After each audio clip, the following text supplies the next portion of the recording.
Dear God, thank you for your goodness. Lord, I know you want me to be blessed and happy. And that's why, God, I pray you, please, let me have this Corvette I've been looking at. I really like it. And God, if it be your will, please make it cherry red. Amen. Lord, I'm single, and I'd really like to find that special someone. I kind of thought you'd have this problem figured out by now. Anyway, now is the time, Lord. Make it happen. Bring me a man. Lord, I know it is your desire to make your children happy, and I've got a situation here. All of my neighbors have gotten in-ground pools. I'm the only one on the block that doesn't have one. God, you can do better than this.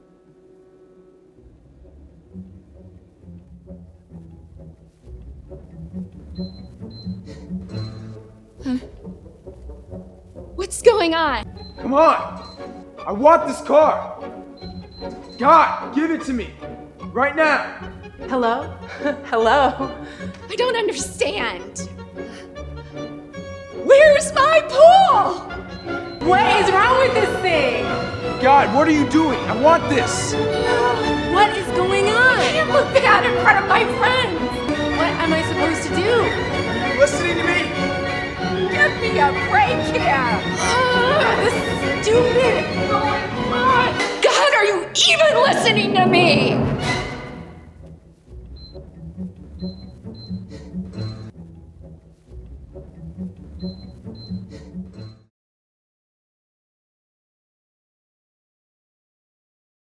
Well, welcome. Welcome again, all you hanging out here in Chelan with us. Brewster, good to have you with us. If you're watching online all over the world, from Cedar Falls, Iowa, or Boise, Idaho, or stuck in the sand dunes in Bruno, Idaho, good morning, Catherine and Rebecca, my new friends. Thanks for being here. Listen, I want to start with a little debate, a friendly debate, and feel free to argue and yell out loud, because let's talk about who is the GOAT. All right, so this phrase gets thrown around a lot the last couple years. That's the greatest of all time. So who is the greatest of all time in different areas? Let me give you some examples. You just yell out. I'll give you a category, and you yell out who you think the answer is, all right? No right or wrong answers. I'm kidding. They say that in church, and that's not true. There's right and wrong answers, and I have the right ones, and you have the wrong ones. All right, here we go. So who's the greatest professional basketball player of all time? There is 100% agreement in the room that it's Michael Jordan. We don't even have to debate that, all right? I don't know who else you would put in that category. It's Michael Jordan, and then second is Dr. J, correct. And then what, third would be Charles Barkley, yeah. And then fourth, Allen Iverson. So it's in complete agreement. Brewster, I'm not sure about you guys, but in Chelan, we all agree it's Michael Jordan. Who's the greatest actor, actress of all time? Go ahead. Olivia Newton-John in the movie Xanadu. She acted very well, but I wouldn't put her as the GOAT. All right? Oh, Will Ferrell. There's some. All right? No, everyone agrees. Everyone else agrees it's Meryl Streep. Who would disagree with that? Oh, there's some contention in the room. All right? Listen, this next one, all these are easy because we've all agreed so far. Who is the greatest hockey player of all time? Most of you only know one person, right? Wayne Gretzky. There's no, you don't even know another hockey, but he is the greatest of all time. All right, I'm almost done here, but we've had almost complete agreement. The greatest movie in the history of movies, the greatest movie of all time. Go ahead and shout it out. And Brewster, come on, and Chelan, shout it out. Yes, everyone knows. It's Hoosiers. Thank you. There is no, I dare you. I don't know what I dare you to do. Do whatever you want, all right? Hoosiers is the greatest movie ever. And obviously distant second is Planes, Trains, and Automobiles. You're right. So we're in complete agreement here. One last thing.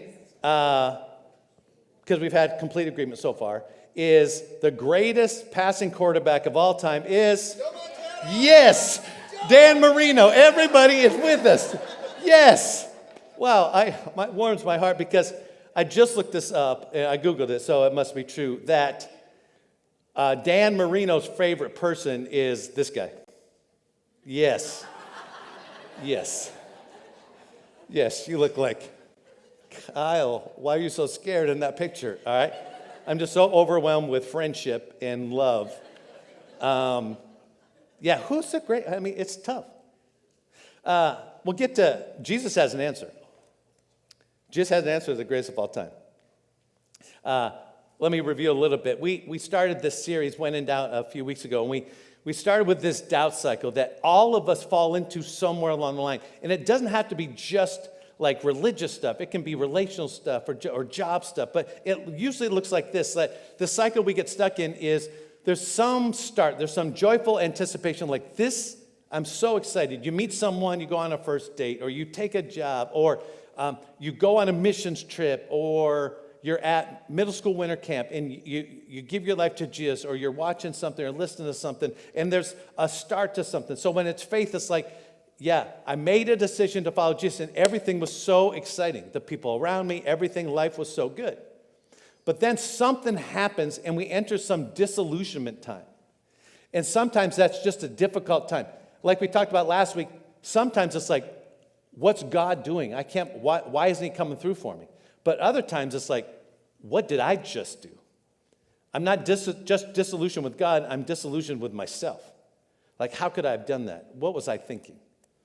So something happens where we get disillusioned. And we talked a few weeks ago that a lot of us were raised with a Sunday school Jesus, that we grew up but our faith didn't. So we look back and people told us stuff about God that necessarily wasn't true, or said this is how followers of Jesus should act, and not necessarily was that true. So some of the stuff we had to get rid of in order to start brand new with a real Jesus and a real faith.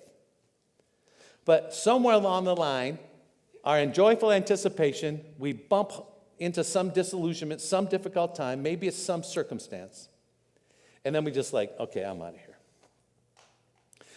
Because we've been led to believe, especially when it comes to church and faith, that if we have doubts and we don't believe the way we did, that we need to leave and get out. What do you do in that situation when you get stuck between disillusionment and bail? Like, you don't necessarily want to leave, but you don't want to stay. Things aren't going your way. Big question is, what do you do when there's nothing you can do? Like, you've tried everything. You've tried to change yourself. You've tried to change the people around you. You've prayed harder. You got other people to pray. You cleaned up your language. You stopped watching dirty movies, and then you prayed and still didn't change. What do you do when there's nothing you can do? What do you do when you're stuck and like your prayers aren't being answered?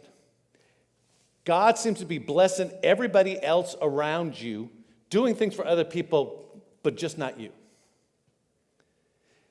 And you are frustrated, or you know somebody or love somebody who's on the edge of saying, I'm out of here, because they ran into just so much difficulty. You are the audience today. If you came in here and you've never had a problem and you're not struggling and you don't know anybody who is, I have nothing for you. Except Dan Marino is the best passing quarterback of all time, all right? That's all you're getting today. But if you struggled or you care about somebody who has, this is for you today. Because that feeling, oh man, that feeling that God is blessing everybody else. You struggle with a relation or with a marriage, like you don't want to stay in your marriage, but you don't want to leave your marriage, or you fell in love and now you're going through a breakup, or you started a job, you thought this was going to be the answer, and now you hate your job.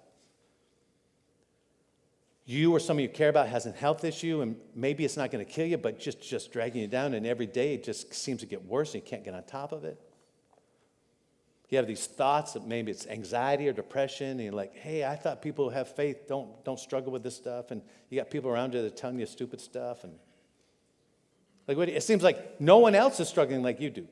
Everybody else comes to church and they sing the songs and they get something out of it, and you're just like, why is God on duty and on call for everybody else? Or then you run into Christians who give you a Hallmark God. Hallmark God is, they don't give you answers, they just give you statements about answers. You know what I'm saying? Like, you run into stuff, and this is the worst, and if you've done this in the past, we all have, and so I'm not judging you, I'm just saying don't do it anymore. You run into somebody who's really struggling, and you say something like this as a Christian, you say something like this, well, everything happens for a reason. And then they walk away and I hope you discover the reason. Or, God must be trying to teach you something. Really? Well, I got my pad of paper and my pen out, and I'm listening. Tell me what it is, because I'm ready to be done with this lesson. And you don't know what the lesson is, so you just I got, and you put it back on God. Or, this is the worst one, you guys. You know, your problem is you need to have more faith. Have you noticed people in the name it and claim it that God has to give you what you want, churches? When you name it and claim it and you don't get what you want, it's always your fault because you don't have enough faith. It's not that God chose to do different. It's like you didn't believe hard enough. That's just not true.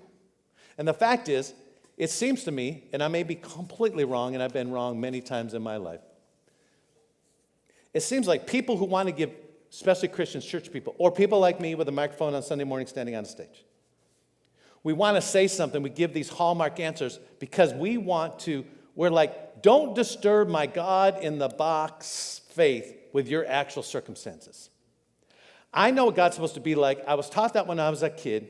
I want to keep it so everything's happy and joyful. So don't bug me with your real life experiences because you're going to really mess up my system. And it has nothing to do with the real God and real problems and real pain. It has me trying to protect my heart and my brain with the God that I made up. Listen. If you're online, listen. Brewster, listen. Chelan, listen. If someone came along in your life and made you believe that you weren't believing hard enough, or made you believe that God has some plan that you were unaware of, or you've been through something difficult, or your family's been through something difficult, your mom or your sibling or your spouse or whatever, and you were given answers that didn't make sense and didn't matter, you deserved better than that. And I apologize for that.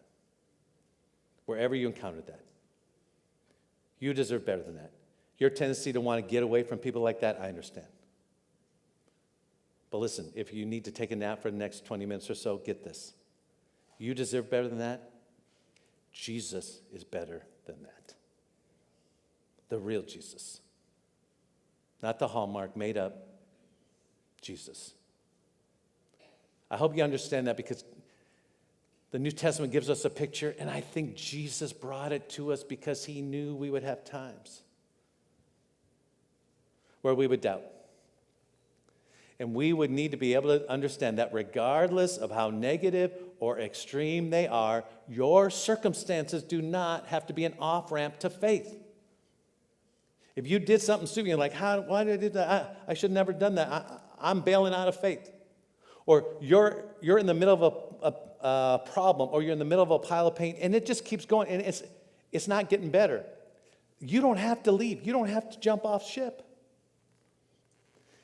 Jesus gives us an example and an encounter that hopefully is encouraging for everyone who's ever struggled.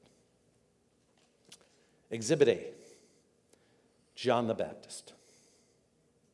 Now listen, John the Baptist is Jesus' cousin.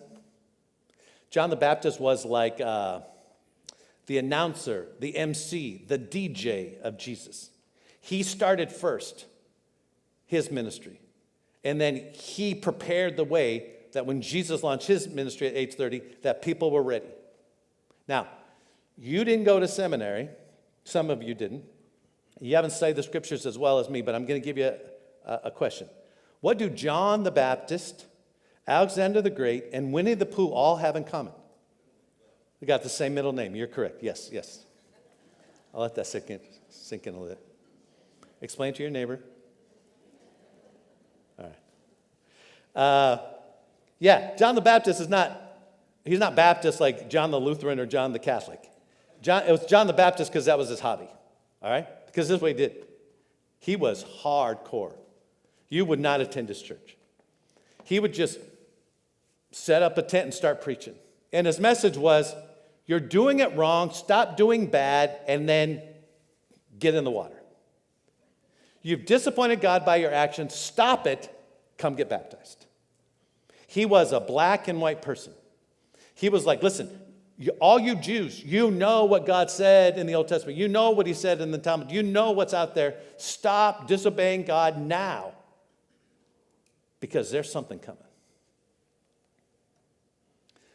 Listen, I don't know where Jesus would fall on Michael Jordan, Dan Marino. I know he would like Hoosiers as his favorite movie. It's Redeem and Rescue, and there's good stuff in there. I'm not sure where Jesus would fall on those goats, but here's what he said. Jesus, talking about John the Baptist, says this, I say to you, among those born of women, there is no one greater than John the Baptist. John the Baptist was the goat, at least up until that time. Maybe if Jesus knew you, you would take John the Baptist's place, and now you're the goat. Maybe you are.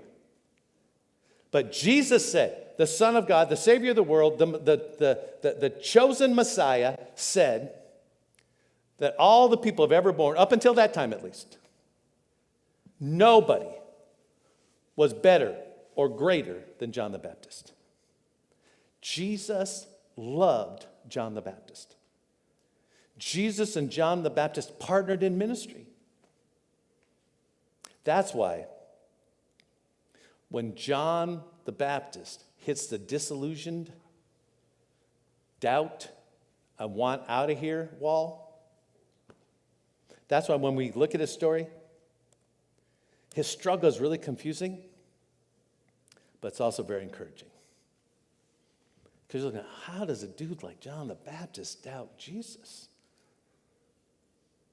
But on the other hand, isn't it encouraging that someone who Jesus called the greatest of all time doubts just like we do? So John is a no-nonsense guy, and he got himself in trouble. John picked up on the fact that King Herod Antipas, remember King Herod from the Christmas story, who, after Jesus was born, killed all the babies up to 2 years old in Bethlehem and around not a good guy, all right? This is his son. And they're not kings. They're Jews, and Rome allows them to lead, but they're not really kings, but they're leaders, so I think they gave themselves the name because they had all the power. So King Herod Antipas decides that he wants to get rid of his wife, and he heads to Rome. He ends up having an affair with his brother's wife, and he marries his brother's wife, Herodias. Everybody has to be named after Herod. So you got King Herod Antipas, and you have his new bride that he stole from his brother, Herodias. So John's not going to take this sitting down. Anytime John would be preaching and like Herodias would ride by in her chariot, or King Herod would ride by in his procession, he would yell out, adulteress, adulterer. It is not lawful for you to have your brother's wife. King Herod, you're doing it wrong. That's not God's way. You know it's wrong. Stop doing it. Well, King Herod's like, kind of fun to have this guy yelling at him. He didn't care. You know who cares? Herodias. When you're walking downtown to shop and someone's yelling adulteress at you, that's not your best day, right? And did I mention that King Herod Antipas married Herodias? Did I mention that Herodias was his niece? His sister's daughter. All the nieces are like going through their uncles like, whoa, yeah. This is a messed up situation, you guys. Whether you're a church person or not, you're like, man, that's not good. So Herodias got sick and tired of John the Baptist putting her blast on Facebook or I don't know what you call it back then. So he's just, every time he gets a chance. Let me give you an example of horrible sin. Herodias. She got tired of it. So Herodias nursed a grudge against John and wanted to kill him. Yeah, of course she did. So she was not able to because of this. She was not able to because Herod, her husband, feared John and protected him, knowing him to be a righteous and holy man. John was enormously popular with the people. The New Testament writers tell us that when John was preaching by the Jordan River and baptizing people, it says all of Jerusalem came to see him. Now that's hyperbole, but even if 10% of Jerusalem, you're talking about hundreds, if not thousands of people love to hear and watch John the Baptist do his thing. So Herod knew that he couldn't go killing John the Baptist. There would be a huge revolt. In fact, Herod respected John a little bit. Mark, who got his information from Peter, and Peter was there, says, when Herod heard John, he was greatly puzzled, yet he liked to listen to him. Like, I don't agree with everything you're saying, John, but man, the way you're saying it, you got my attention. So Herod couldn't kill John like his niece wife wanted him to, so he throws him into prison. And this is when things go off the rails. He doesn't put him in prison in Jerusalem. Maybe he's afraid that Herodias has people who can get to the prison and kill him because Herodias is done with this guy. He doesn't put him in a jail or a prison in Jerusalem. He sends him to Machaerus. Let me give you a map of that. So he's in Jerusalem here. He sends him over the other side of the Jordan River to Machaerus. It's a desolate, horrible area. Now, all this is going on. Everybody's hanging out in the same area.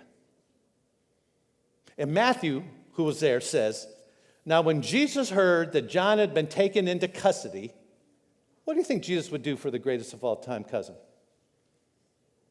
Like, right? We know Jesus thinks the world of John. Like, it's his boy, it's his buddy, it's part of his gang. What would you expect him to do? Like, John the Baptist at one time said to everybody who was following him, hey, listen, I know you think I'm a big deal, but this guy, behold, and I think Jesus was there, behold the Lamb of God. He's come to pick up and take away the sins of the world. I'm not even worthy to tie that guy's sandals. So if you think I'm great, that guy is so much greater. I'm going to step back and I'm going to let Jesus excel. This guy, Jesus and John, they were buddies. So what do you think he would do? Go bust him out? Send an angel to bust him out? Send him a loaf of manna bread or something like that with a file in there or a shank? Come on, he's Jesus, he's the Son of God. What would you think he would do? Look what he does. When he heard that Jesus had been taken into custody, he withdrew into Galilee, leaving Nazareth, and then he went to live in Capernaum. Just so I need you to see the visual. Here is John. Jesus is hanging out here in Jerusalem. John goes to prison over in Machaerus, and Jesus takes off. Jesus goes the exact opposite direction to Nazareth, and then over to Capernaum. He's not done. So that distance that's like 200 miles. So he doesn't run to John the Baptist's help and aid. He takes off. He gets to Nazareth, where he's used to hanging out, and thinks, you know what? I'd like to go live in Capernaum. So Jesus and his buddies, they leave and they go to Capernaum. And here's where I bet you find yourself in the story and I find myself in the story. Because doesn't it feel like God's 100 miles away sometimes? 1,000,000 miles away? Like when you need him most. Sometimes it feels he's the farthest away. You pray, you ask, you beseech, you beg. Nothing happens. It gets worse. This is where Machaerus, this is where the jail was. No offense, but it looks like Bruno, Idaho, if you've ever been there. Desolate, God-forsaken. That's where John was in prison. Guess where Jesus was? Come on, man. John goes to jail and Jesus goes to the beach. Not just for a weekend. Matthew tells us that he went and lived there while his buddy's in prison in the desert. Horrible condition. And the greatest, so John hangs out there in prison for a year, and he's doing okay. You can handle that, right? But another 6 months go by. And the greatest man born of women begins to doubt. Because this change of scenery rocked John's serenity. Like that fire and brimstone confidence he had. Every day, every week, every month that went by, just chipped away at that.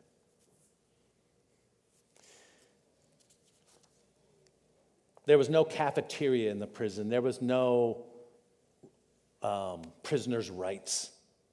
The only way you survived in prison if you had people or friends that would bring you stuff. Food, clothing. I mean, that's how it worked. So John would receive regular updates on all the things Jesus was doing. Like people would come and bring him food. He still had family members or friends that would care for him. And they would come and they would tell him all about, man, you can't believe all the things that Jesus is doing out there. And in John the Baptist's mind, it's John receives regular updates on all the amazing things Jesus is doing for other people. If he can do all that stuff out there, and he's all over the place, and he's in Jerusalem, and he's in Nazareth, and Capernaum, and he's preaching, and people, and centurions' daughters are being healed, and Peter's mother-in-law is being healed, and people rise from the dead, and leprosy gets, why? Great. How about me? Hey, God, I'm over here.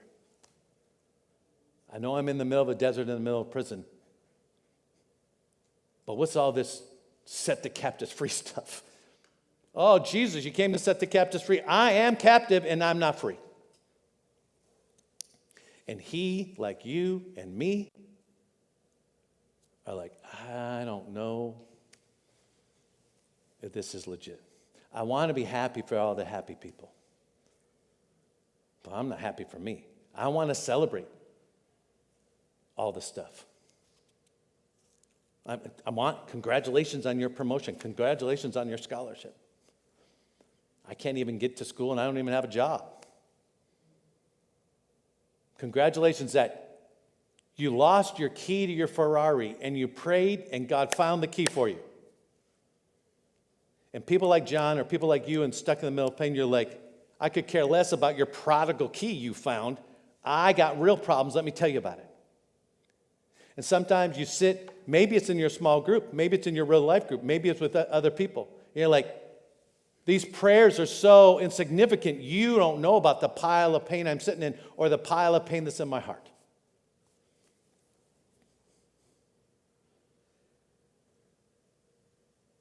So, when John, Matthew reminds us, who was in prison, heard about the deeds of the Messiah, heard about all this stuff that Jesus was doing,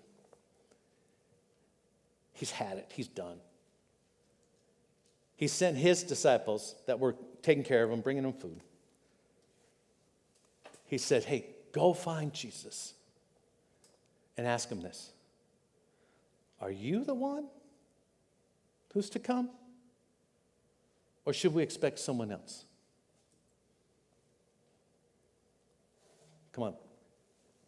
This is John the Baptist who prepared and paved the way for Jesus the Messiah, who preached truth, hard truth, in God's name, preparing the way for Jesus, the rescuer.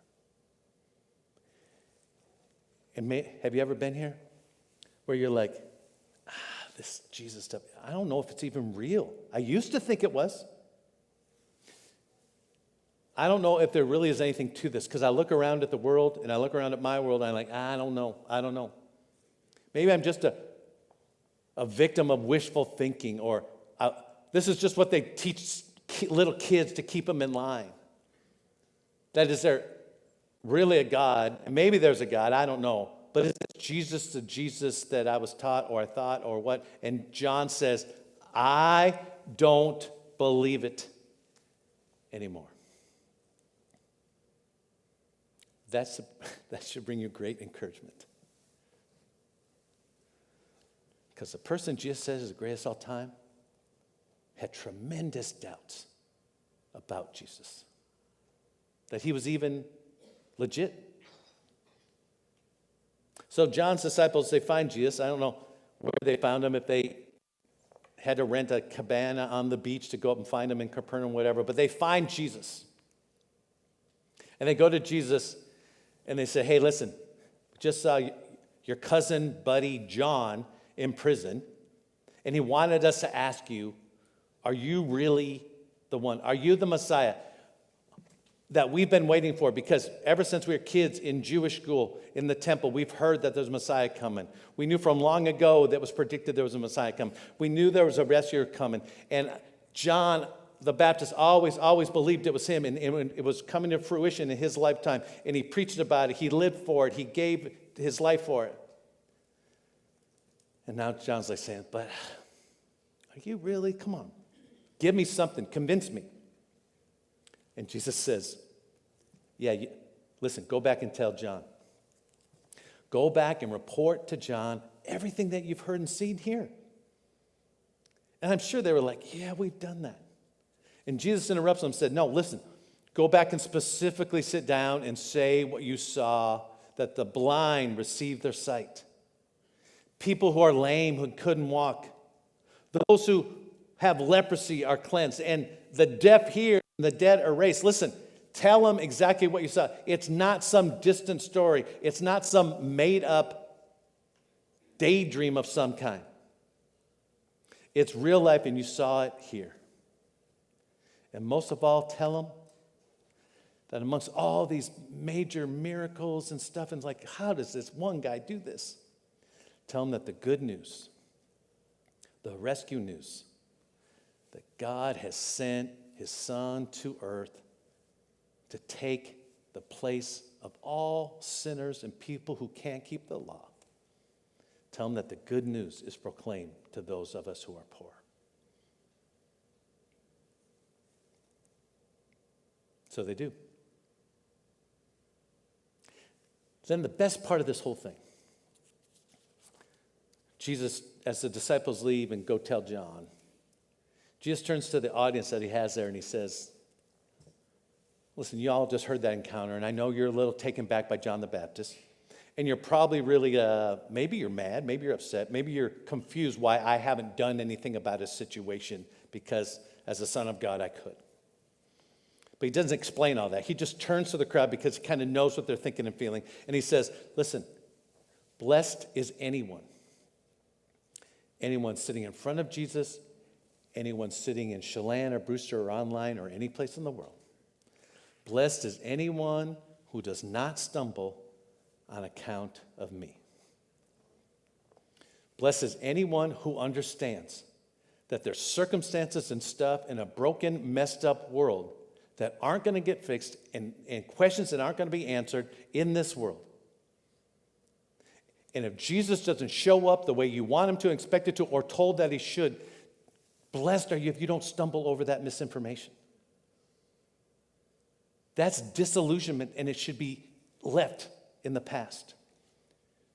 Your doubts, your concern in the middle, and I'm not diminishing the pain you've been through or are in the middle of. But blessed are you if you don't stumble over the reaction of Jesus and walk away because of the circumstance you are in. Look, Jesus tells this to the crowd. Matthew and Mark put this story in the New Testament because Jesus anticipated our doubts. Jesus knew there would be times where even you, if you're a close follower of Jesus, would say, I don't think I believe this anymore. Even those of you that have never believed, like, nah, It doesn't fit with science. It doesn't fit with the world around me. It doesn't fit with the pain I see all around my life. Jesus anticipated that.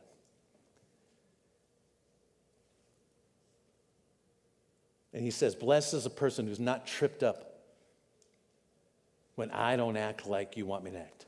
Jesus says, blessed are the followers who don't quit following when their heavenly Father doesn't do what they think he ought to do or in the timing he ought to do it.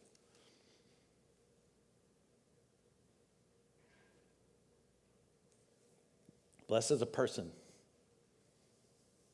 who, even though they have cause to doubt and they're tempted to walk away, do not. Because that's not necessary. If you struggle with doubt, or you struggle with belief, or you struggle with what's going on, you don't have to walk away from Jesus. Because the problem is, when you walk away from faith, when you lose faith and decide to walk away, the chances are high you're going to walk into something that is much worse than where you've been. Philip Yancey says, the only thing worse than disappointment with God is trying to navigate disappointment without God. Yeah, I know it's difficult. I know what you've been through.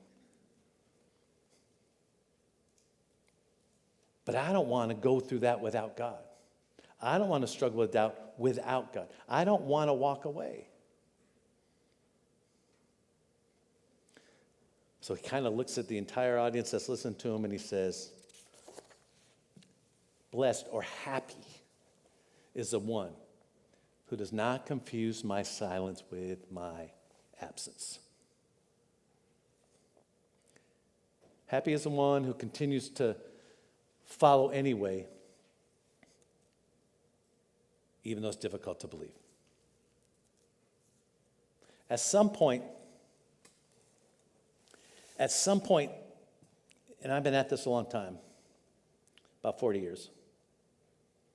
In my first couple of decades, I didn't understand that you don't have to explain the unexplainable.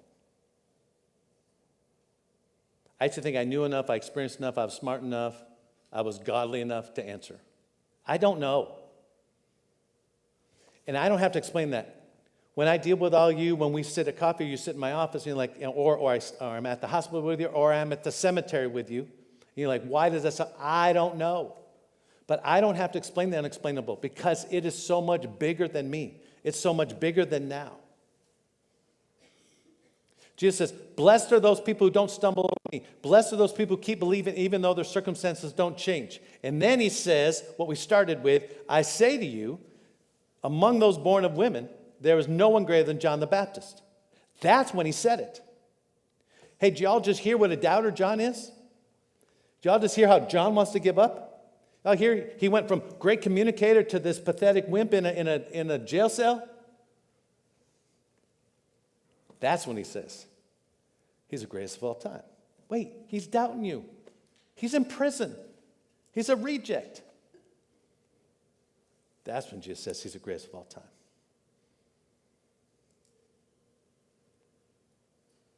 Now,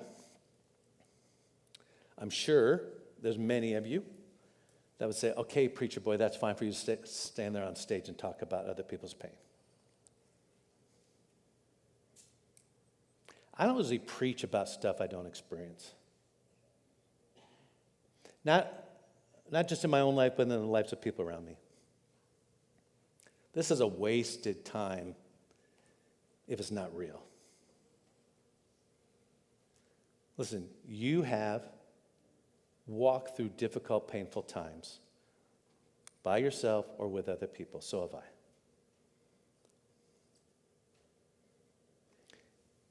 In the last few months, we talked about this a few weeks ago. My buddy Brad's wife is diagnosed with colon cancer, spread to her liver. I sat with him a few months ago and we text, and I remember him saying, yeah, I said, where are you with God here? And he said, well, we see God show up and God's doing this for our kids and God's doing that. And then he just like, yeah, but Kyle, if God can do all those other things, why can't he heal my wife? It's a good question, Brad.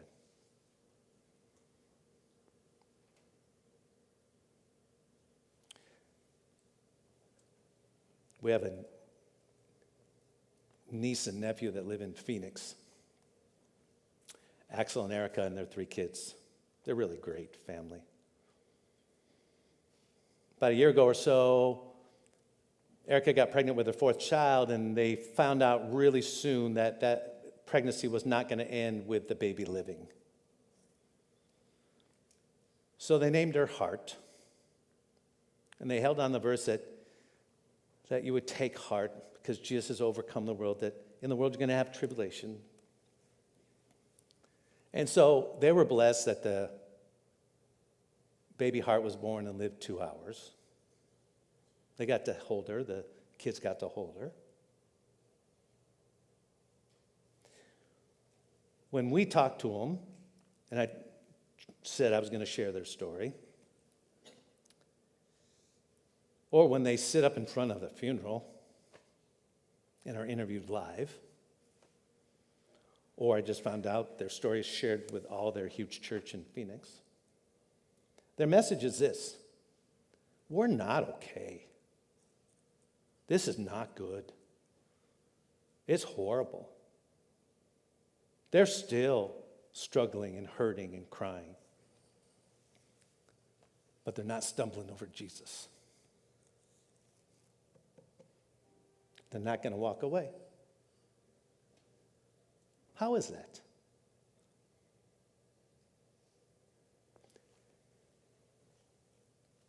Listen, I bet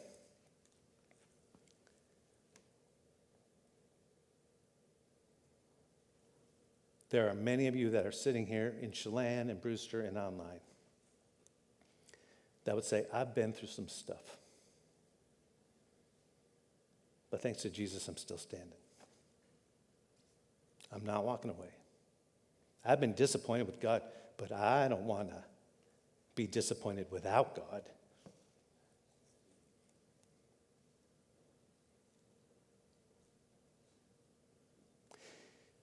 We never do this. And online, this is going to be easy for you. Brewster and Chelan, just give me a little bit, just wave your hand at me. If you've ever been through a painful experience and thought, I don't know what God's doing, but you quit believing it and God met you on the other side of that, just give me a little wave. Go ahead. There's dozens of people that could stand and come up here and testify that, yeah, it was horrible. It is horrible. But I'm not going to stumble over the timing of Jesus. That's unnecessary. And I'm not going to walk away.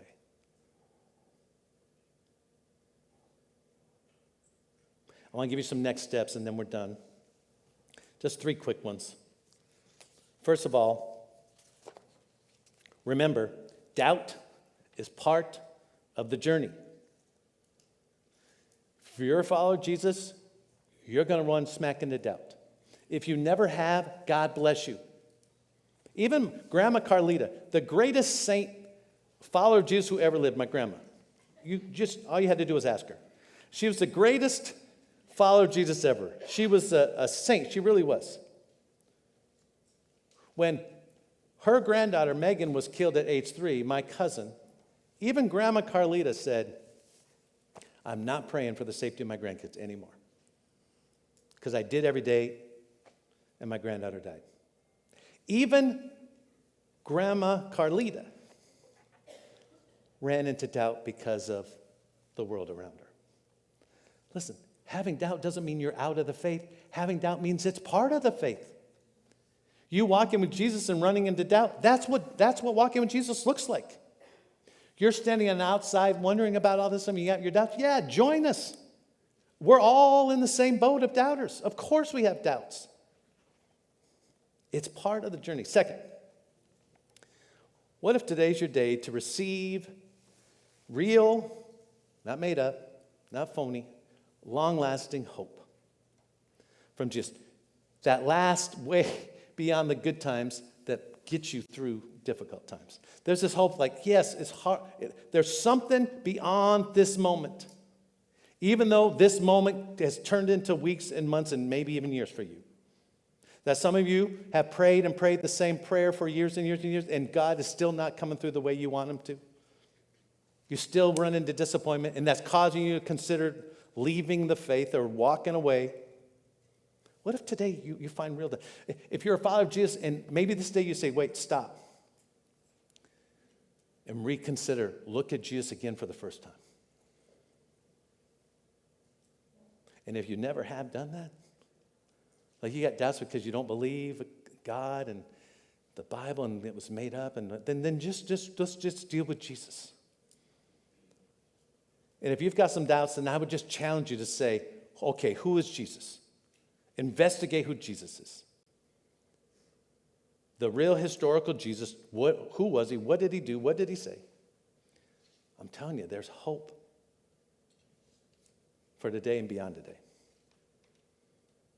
And finally, as we wrap up, there's a bunch of you here that know a journey of faith, have wrestled with doubts, and you get up every morning, you still want to move in a direction with Jesus. And I would just say, would you consider investing in and inviting other people to walk in that same hope?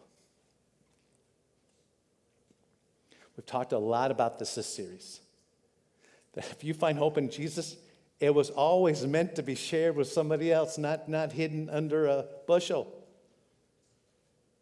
If you have found an experience with Jesus and faith, even through a difficult circumstance and time and world and life, that was always meant to be shared with someone else. If you have discovered that your sin, your wrong separates you from an almighty God, and Jesus came to be a bridge over that and pay for that sin, and you find hope in that, that was always meant to be shared with somebody else. However that looks for you. But again, the easiest way, if you live in Brewster, the Quad Cities, is to say, listen, I know you're struggling. I got a place you can find hope. Come on and come to my church on Sunday morning. At the Brewster Middle School at 1010, there's hope that people find because of Jesus. If you're online and that's what you do best, then maybe have other people come over and watch it with you. That in your living room at 10 a.m. in Chelan or Wenatchee, there's hope in Jesus.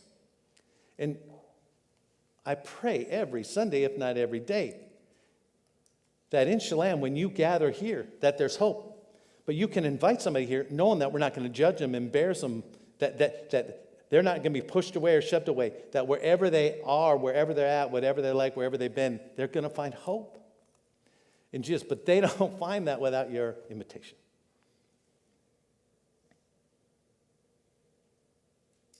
Wherever you've been, whatever you've done, whatever you experienced, especially with church and Christians, I'm sorry if it's been bad.